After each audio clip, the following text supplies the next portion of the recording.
Good morning, नमो बुद्धाय, जय भीम।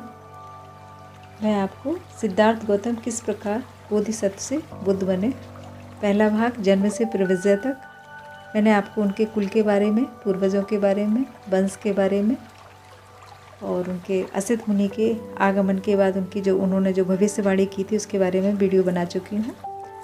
अब मैं बताने वाली हूँ महामाया का परिनिर्वाण किस प्रकार हुआ। तो चलिए वीडियो शुरू करते हैं। महामाया का परिनिर्वाण। 5वें दिन नामकरण संस्कार किया गया। बालक का नाम सिद्धार्थ रखा गया। उनके गोत्र का नाम गौतम था, इसलिए वह सिद्धार्थ गौतम के नाम से लोकप्रिय हुए। बालक के जन्म और उसके नामकरण के हर्षोल्लास के बीच में ही महामाया अचानक बीमार पड़ गईं और उनके रोग ने गंभीर रूप धारण कर लिया। जब उन्हें लगा कि उनका अंतिम समय निकट आने वाला है, तो उन्होंने शुद्धोधन और प्रजापति को अपनी सैया के पास बुलाया और कहा, मुझे विश्वास है कि असित ने मेरे बच्चे के बारे में जो भविष्यवाणी की थी वह सच होगी। मुझे यही दुख है कि मैं वह सच होते हुए देख नहीं सकूंगी। मेरा बालक शीघ्र ही मातृत्वहीन हो जाएगा, यानी बिना माँ का हो जाएगा, लेकिन मुझे इसकी बिल्कुल भी चिंता नहीं है कि मेरे बाद उसका लालन पालन किस प्रकार होगा, ठीक से होगा भी या नहीं, या भविष्य के बारे में के अनुरूप उसकी समुचित देखभाल होगी कि नहीं, इसकी मुझे बिल्कुल भी चिंता नहीं है। प्रजापति, मैं तुम्हें अपना बच्चा सौंपती हूँ। मुझे लेस मात्र भी संदेह नहीं है कि तुम उसके लिए उसकी माँ से भी बढ़कर सिद्ध होगी। अब दुखी ना हो, मुझे मरने की अनुमति दें।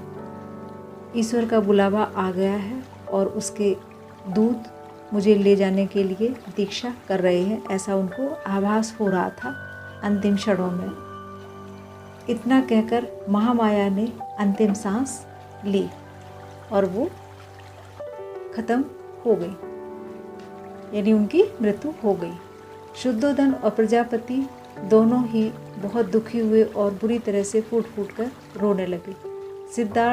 जब सिद्धार्थ की माता का देहांत हुआ तो उनकी आयु केवल 7 दिन की थी। सिद्धार्थ का एक छोटा भाई भी था जिसका नाम नंद था। वह शुद्धोधन का और महाप्रजापति से उत्पन्न पुत्र था। उसके चचेरे भाई थे जिनके नाम महानाम और अनुरुद्ध थे। वे उसके चाचा शुक्लोदन के पुत्र थे।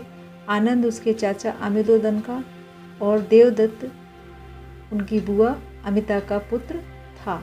महानाम तो सिद्धार्थ से बड़ा था और आनंद छोटा।